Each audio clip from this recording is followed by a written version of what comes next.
Alright, it's time to do some performance data testing with the RSX Type-S. This is a 2006 RSX Type-S. Don't forget to check out drivendistrict.com. We got some cool car apparel, merchandise, accessories. We got some performance parts on there, JDM squash air fresheners and more. It's a great way to support the channel. Appreciate it. Thanks a lot. I got it recently. The previous owner already did most of the modifications, all of the performance, I would say, and you got it tuned, KPRO Tuned. I did a little bit of modifications after, but it was mostly suspension, installing a short throw shifter, stuff like that. And as far as all the mods on the RSX Type-S, I'm gonna have a mod list below going over everything from the performance mods and some visuals and everything, so you could take a look. But it's basically full bolt-on, like, you know, it's got the RBC Intake Manifold, an Injen cold air intake, PLM header, the race header, exhaust, stuff like that. But if you want a full list, just check out it below in the description. I'll have a full list for you guys. Now, I don't have dyno charts for the tune, but he did say it was in the 230 wheel horsepower area. I forget the exact number, but we're gonna go through and do a 40 to 100 mile per hour test. I'm using Draggy, which I'll have a link below. If you're interested in that, it does support the channel. If you use those links for Amazon, you can pick one up. That's where I grabbed mine. I used a Draggy and I did 40 to 100. Now, I know a lot of folks like 60 to 130.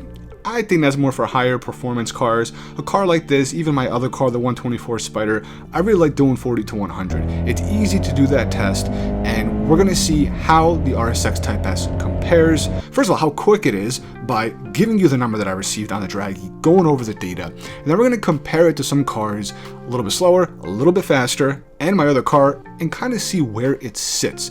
And you guys let me know, drop a comment. Let me know what you think about the car, the performance. Personally, I think it's pretty quick for what it is, considering it's just bolt-ons and a tune. I'm gonna try and keep this video not too long. We're just gonna cover it. I'm gonna show you the video first, where I had two GoPros in the car. This is the exact run where I calculated my 40 to 100. It's second to fourth gear.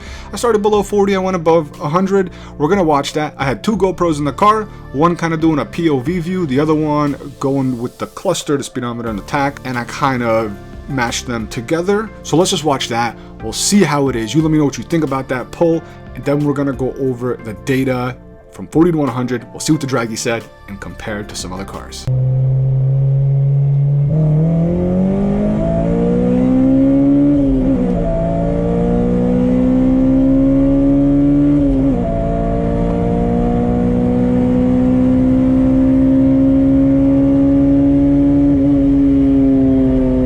So there's the pull that we did. The car pulls really strong up top. That's what I loved about these engines. That's why I got an RSX Type-S recently. I've owned one in the past. I was more a daily driver. I've owned an S2000 in the past. Always regretted selling it.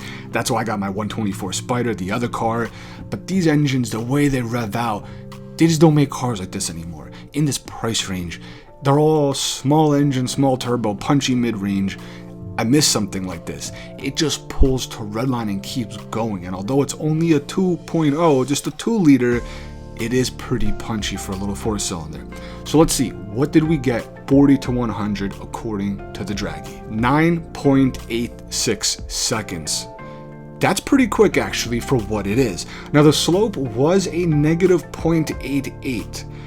That is giving us a slight advantage, so it might have been a little bit slower. Well, it definitely would have been a little bit slower, but I wasn't shifting as fast as I could have. This was the first time doing an aggressive pull data testing like this with the new short throw shifter on it. When I did this with my 124 Spider, I was shifting actually a lot quicker than this. So maybe that balances out a bit in the sense that even if the road was a little flatter, I could have been shifting quicker.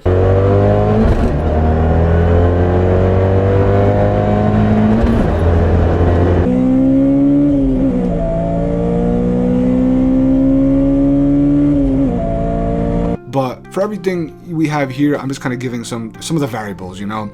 The other thing is we have the temperature and the DA on the top. That's something to take into consideration. I'm not going to do any adjustments or corrections, but it's something to notate. It was a cool day. The DA was pretty low. We got a 9.86.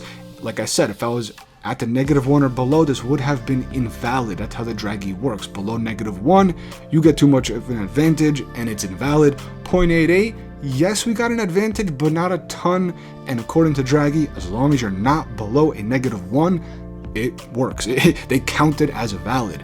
So 9.86. So real quick, we're going to compare that number to a few other cars that I've tested on my channel personally, which is my other car, a 2017 Fiat 124 Spider Abarth, and then my girlfriend's car, which is a 2021 Mazda 3. It's the 2.5 liter turbo sedan, all-wheel drive. That car is completely stock. So my car, I did not do a test completely stock, but another YouTuber did it, Speed Labs, which we're going to be mentioning in a bit with some other times for comparison, and he got like 15 point something.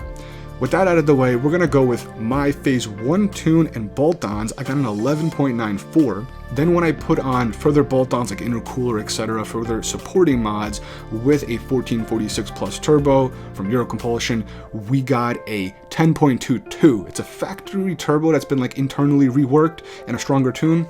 So we went from 11.94 all the way down to 10.22.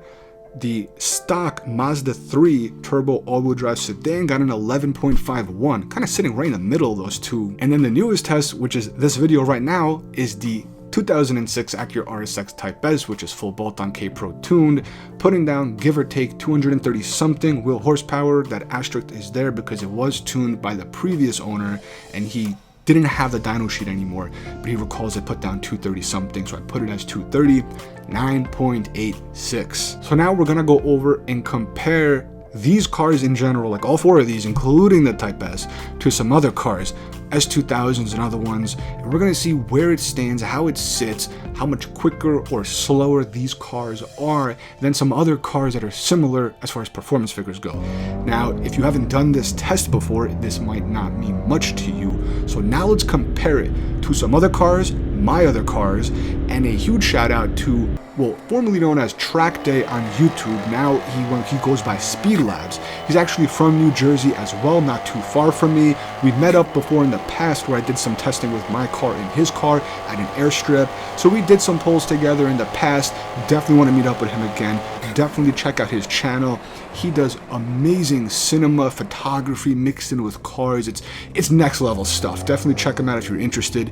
I use some of his data because he does 40 to 100, and again, he's in a similar area as me. So the weather and altitude and DA, that's all going to change a little bit, but it's going to be a little more relevant knowing that he's in a similar location as me. So let's go and look at the data and compare to some of the cars that he did and see where this sits. So on this screen, the blue is my cars that I've personally tested, and everything in the gray is what I borrowed over from the other YouTuber called Speed Labs. Now we have, let's see, comparison. The S2000 I think is a great comparison just to start right off the bat. The RSX Type-S, I think, is a great comparison to the S2000. They're both high revving Honda engines. The S2000's rear wheel drive, the RSX is front. A lot of people even say the RSX is like a front wheel drive S2000, you know. They rev extremely high, similar yet different motors. And again, we have here the my Type-S with full bolt-ons in KPRO Tuned doing a 9.86. Where a 2008, which is an AP2 S2000, with just a catback, did an 11.71. That's a big difference. Now let's compare that to my other car, the 124 Spider Abarth, something else that I think is a fair comparison to an S2000, and that's actually why I got the 124. I missed selling. I regretted selling that S2000. So the S2000, 11.71, just with a catback. Now when I was phase 1 tune, which is the first tune for my car, with intake, exhaust, and maybe I think I had a blow-off valve and wastegate actuator as well, I got an 11.94. Very close, but still slower.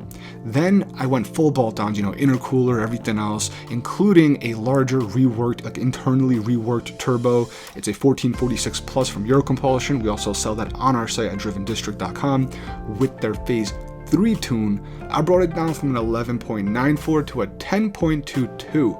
Pretty impressive, I think. And again, that beats out the S2000 by a lot. Surprisingly though, the RSX was still quicker, and that was surprising. But again, it was kind of slightly downhill. So I got a funny feeling both my cars, the 2017 Fiat 124 Spider Abarth and the 2006 Acura RSX Type-S, as they stand right now, they're probably extremely close. In this testing, we have 9.86 and 10.22. There are variables, there's shifting, there's road surfaces and everything, but side by side, I gotta see if I could find a buddy that, I guess that I could trust, but someone that we could do polls with, because I got a feeling they're gonna be super close. Another car that stands out here to me is the 2016 Ford Focus RS. Those cars are pretty beastly from what I heard. Now tuned, they're on another level, but here, Speed Labs did a test on a stock one, and he got 9.88. Again, the Fiat was a little bit slower, but the Type-S beat it out by a hair when I got my 9.86. There's plenty of other cars here, some other smaller cars that could be comparable to my 124 Spider, like the Alfa Romeo Spider, the 4C, the Lotus Exige 8.6s.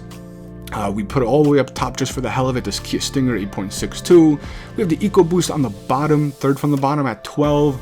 The Mazda Miata, surprisingly pretty slow. It was the RF, which is a little bit heavier, 14.85, but then look, the stock 124 Spider Abarth from Speed Labs was 15.24. In the middle there, we got a 2009 BMW 535i with a JB Tune and intake doing a 9.89. Again, the Type-S being a little bit quicker, and the next car right after that being my other one, the 124 Spider with the slightly larger turbo.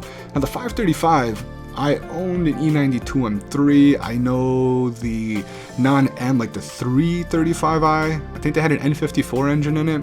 So I don't know what a 535i has, I kind of forget. Whatever, if you guys know or drop a comment, I'll look later. But with a tune and an intake, 9.89.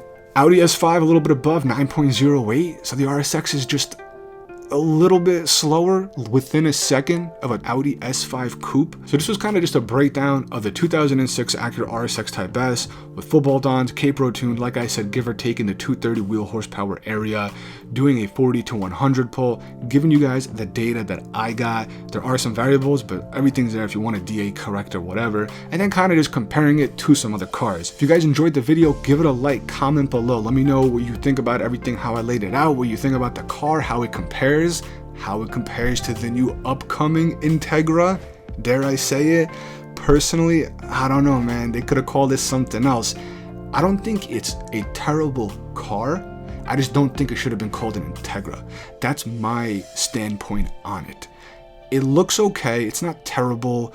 The rear end definitely does give off those Genesis vibes.